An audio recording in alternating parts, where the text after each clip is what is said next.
શું નામ છે તમારું? ગોવિંદભાઈ. કયું ગામ છે? વિજયનગર. શું તકલીફ હતી?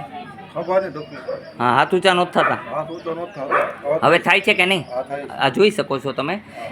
10 મિનિટની અંદર આપણે ભાઈને હાથ ઊંચા કરતા કરી દીધા છે. કેમ છે? થાય છે ને હાવ આટલો હાથ થતો હતો એની જગ્યાએ હાવ હાથ ઊંચો થાય છે. તમે જોઈ શકો. એ ભાઈ એની મોઢે બોલે. હવે કેમ છે તમને? સારું છે હવે. કસરત કરશો ઘરે? હા, ઘરે કસરત કરશું. જે તેલ આપીએ એ લગાડજો હો ને. હા. તેલથી તમને ફૂલ ફાયદો થયો ને? હા. દર્દ વહી જશે. હા, બિલકુલ એ કાંઈ તકલીફ નહીં રહે. અહીંયા આવવા માટે આટકોટથી ગરણીથી થોરખાનો રૂપ આદેશ આશ્રમ આવેલો છે. અહીંનો સમય સવારે 9 થી 12, સાંજે 4 થી 6 છે. તમારા છોકરાને હાલતો ચાલતો અત્યારે ફૂલ થઈ ગયો છે તો તમારે એક નિયમનું પાલન કરવું જરૂરી છે. બિલકુલ એ ખાટું નહીં ખવડાવો. પાકું વચને બંધાવો કે ખાટું નહીં ખવડાવો. ઘી બિલકુલ નહીં. બરોબર? ખોટું ફાસ્ટ ફૂડ એને કાંઈ ખવડાવશો તો છોકરો તમારો થશે હેરાન. એને સાદો ખોરાક ખવડાવો. જુવાર બાજરીનો રોટલો છે એવું બધું એને ખવડાવો. દૂધ પીવડાવવું કોઈ વાંધો નથી. દૂધ પણ ઘાટું ન પીવડાવવું.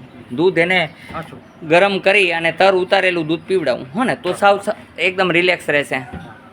બેન તમને કેમ છે અત્યારે દુખાવામાં? સારું છે ને દીકરી? તમને કેમ છે બેન? સારું ને બધા? બોલો જય હનુમાન. અહીંયા નીતિનિયમથી હાલીએ છીએ. ફ્રી ઓફ ઇલાજ છે. કોઈ ચાર્જ નથી. અહીંયા લાયસન્સથી દવા દઈએ છીએ. બરાબર છે? મેડિકલ લાયસન્સ રાખેલું છે.